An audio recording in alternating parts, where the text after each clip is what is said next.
The use of laser scanning in shipbuilding is a technology that helps shipyards deliver projects faster, more efficiently and with less risk.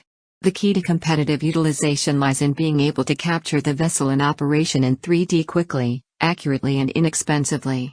The early availability of detailed and accurate 3D studies from laser scan data enables shipyards to move forward with project planning, renovation design and procurement of materials ready to start work as soon as the ship arrives at the dock. Repair.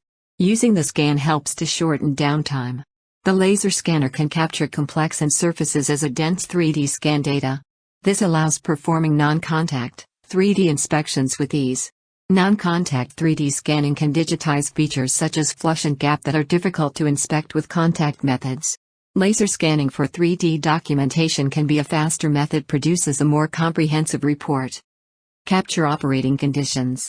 Because laser scanning is relatively quick and non-intrusive, it is often not necessary to wait until the boat is in dry dock to perform the survey. It can be carried out long before scheduled repair. Combining reality and design. Reconditioning work can begin immediately and be done quickly, with little or no need for rework, as new items will have been accurately verified against the ship as is. Reverse engineering. Pipes or structural elements captured in the point cloud can be interactively identified and converted into intelligent 3D model objects with associated attributes.